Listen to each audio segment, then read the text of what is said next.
I have a show note in front of me too saying, it's the CIA's role in helping these militia bosses first come to power in the 50s through 70s. Have you uncovered any role of, not that hypothetically and allegedly, of course, that the agency, and I actually understand exactly why they would do this, they can either run a proxy operation or a proxy war by having people and influence in that area, which is, I suspect, what happened. But have you come across any involvement from the agency back in that time period? Oh yeah. I mean, we don't have to say allegedly. This is like the history of the region. It's one of the craziest stories in the world. I'm actually working on a scripted thing of my own about this whole history because it's bonkers. Um, Essentially, there is no other way of making money in this region than growing opium, right? Going back to the 1800s and whatever. So, as the Maoists fought the KMT, the Kuomintang, the Chinese nationalists, as they pushed them out of the country and turned China red, um, obviously in the late 40s and early 50s, America is desperate to stop the flow of communism into Southeast Asia, and that would get a lot worse. So they have these battalions of these kind of lost boys, these KMT soldiers, these Chinese guys who are desperate to take back their country from the communist hordes. And so the only way they can make money to buy guns, to fuel an insurgency is opium. And they, with the CIA, very, very openly um, fuel this kind of pipeline of drugs coming from the mountains of northern Burma down on the backs of mules and later years on mopeds into Thailand, where the US and other people had some front companies. There was one called Sea Supply that was run by a Taiwanese quadruple agent called Mr. Ho. And he was like an import export guy. I mean, you couldn't make this stuff up. It's nuts. And they were ferrying this stuff down with the help of a secret army that the CIA had established. To Mr. Ho, and Mr. Ho would then dispatch drugs out across the world with the help of Corsican gangsters. This is the so-called French connection of heroin at the time. So, yeah, the CIA was deep into this stuff, and this continued into the 60s. I mean, Vietnam was fueling a horrendous epidemic of addiction throughout the States. But despite that, the Americans, CIA, various officials who are extremely well known and did very well afterwards, they were fueling it through something which was Sea Supply's kind of successor company, which was something called Air America, which was famously immortalized in a terrible film starring Robert Downey Jr. and Mel Gibson in, I think, 1990. I mean, opinions vary. I've seen it. I would give it a B. I mean, I'm expecting so much from these two guys. I'm like, oh my God. But this was a front that was run for, I think, 20 years, and it was running drugs, it was running guns, it was primarily running ammunition to fight the sort of anti-communist Vietnamese cause, and the secret war in Laos, which is a whole thing that I think surprisingly known less in America than it should be.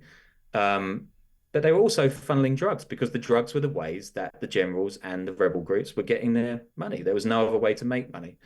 And this is all out in the open. You had really cool roving reporters in sort of stationed in Bangkok and various parts of Southeast Asia. They were just getting generals pissed and asking them questions about this stuff. And they're like, yeah, if there's the odd ton of opium going on board the planes, then we don't ask questions, and that's how they make money.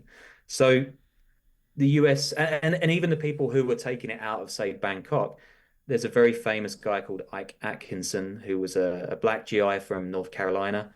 In the film American Gangster, which is great, by the way, but half true, Frank Lucas goes to the KMT to pick up shipments of opium.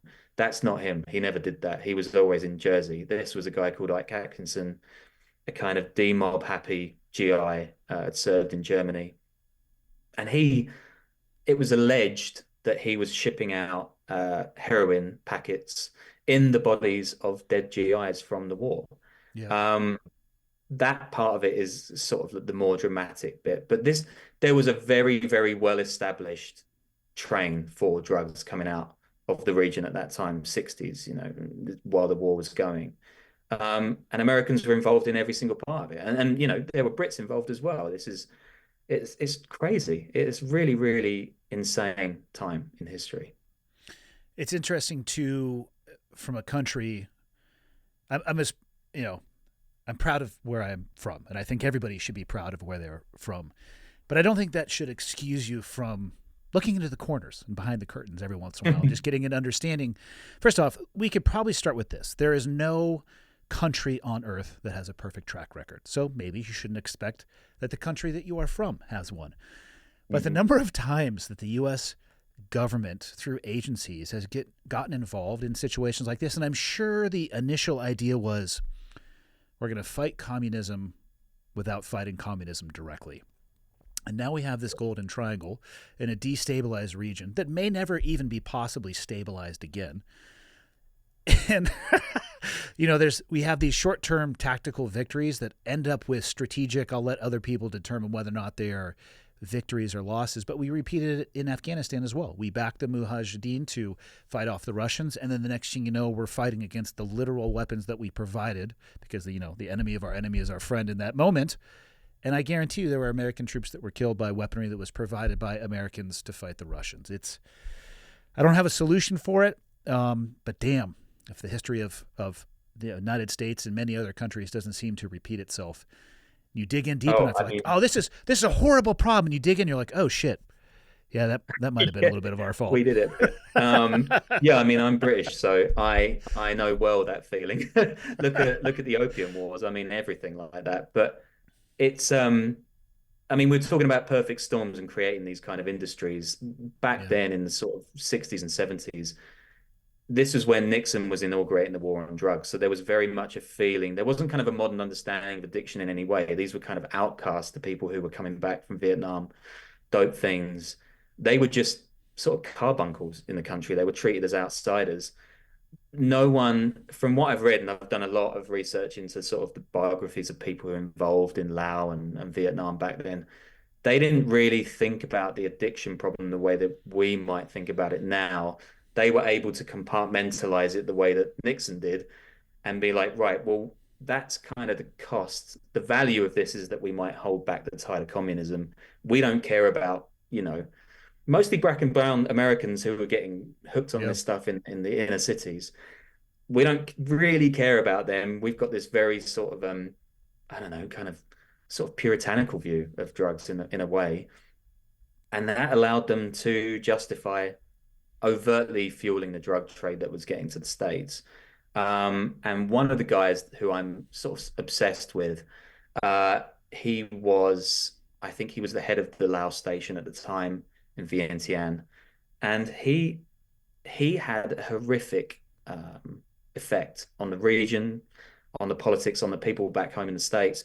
And he got promoted, and he was involved in Iran-Contra. So he went off to South America or Central America, and he did all kinds of crazy stuff afterwards. So they were getting rewarded for this shit. You know, this wouldn't happen now, but that was just the kind of sentiment at the time. I mean, it was a black and white world, right? You had the baddies on one side and the goodies on the other. So anything you do to fight the baddies is all good.